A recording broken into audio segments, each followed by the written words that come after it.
I want you to think about for a second the last time that you bought a television. How did you do that process? You probably went to the store with a budget and you found the best television that fit that budget. Now think about the last time that you purchased a smartphone. Did you follow that same process? Probably not. In fact, you probably went to the store and you bought the same brand of phone that you've bought the last couple of generations, and you didn't think about that much. Why did you do that? Do you feel some kind of loyalty to your smartphone company? Why? When you don't feel that same loyalty for other electronics devices in your house. I'm here to tell you that it's time for you to reevaluate your smartphone purchasing decisions. Now, some of you might think that it's not a bad thing to buy the same branded device over and over again. And for those of you, I'd like to pose a couple questions. Take a look at this photo. Can you tell which device is the iPhone 13 and which one's the iPhone 12? Some of you might be able to. There are very small differences, but most of you definitely can't. Our devices look identical and they perform identical and they do the same things year after year.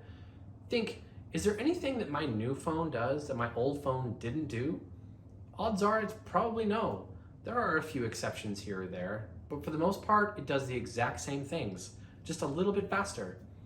One thing is very clear. There is very little innovation in the smartphone marketplace right now. Every phone is basically the exact same. It doesn't matter if it's a Samsung or an Apple or some other company. They're all essentially a rectangle glass on the front and a square of cameras on the back. They are all like that and all the same. Companies are too afraid to try new and innovative things. The last company that was actually trying new and innovative form factors was LG. Have you ever heard of their LG Wing?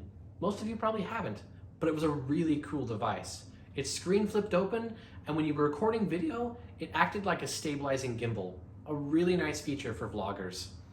However, unfortunately, in 2021, LG left the smartphone marketplace. No one has actually stepped in to fill their void, and all the remaining competitors continue to do the same form factors and the same things over and over again. Expected sales are everything for those companies that remain. Apple knows that they can make this form factor of iPhone year after year after year, and that people will purchase it. And that same thing goes for Samsung devices. They can make the same thing over and over again. Now, what do we have to show for that lack of innovation and all those things and those companies leaving? Well, unfortunately, all we have to show for it is higher and higher costs. Think back to when Apple released their iPhone 10. It was a really nice device with an AMOLED screen. It was beautiful, but it broke the $1,000 barrier for smartphones. And unfortunately today, $1,000 for a flagship phone is extremely normal. Our costs have continued to creep up and up and up. Even companies that are typically known for their good priced phones, like OnePlus for example, have continued to raise their costs. If you take a look here at the chart taken from AndroidAuthority.com, you'll see that OnePlus's OnePlus One was released at $299, an amazing price. And that was for a smartphone that had all of the highest end features and of components available at the time. But then you'll begin to notice that every generation of phone, that price went up just a little bit. Until now, their latest phones are nearly $1,000, just like all of their competitors. There is no longer a differentiating price factor between the two. And this is something that we are seeing across the board with all smartphone companies. So what do we actually have to show for those higher and higher costs that we're all having? Well, unfortunately, our options have gotten smaller and smaller. Huawei is no longer available in the United States, and Huawei is one of the largest smartphone manufacturers in the entire world. And as I mentioned before, LG is no longer even in the smartphone market as of 2021. The options that are left in the market are making the same devices year after year.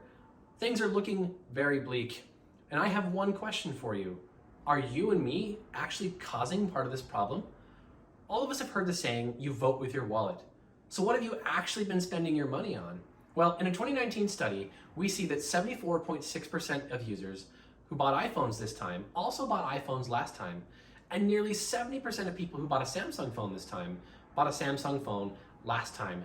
That means that those people are being loyal to their smartphone brand for one reason or another. And I have something else that we should be thinking about that 74.6% of iPhone users and that 70% of Samsung users. That means that those people are being loyal to their brand and they're being part of the problem. Loyalty to smartphone brands is causing innovation to plummet. and it's causing our options to become fewer and our prices to go up. So what should you be looking for in a smartphone then? Well, you should be looking for an underdog that's actually forced to continue innovating just to survive in the market.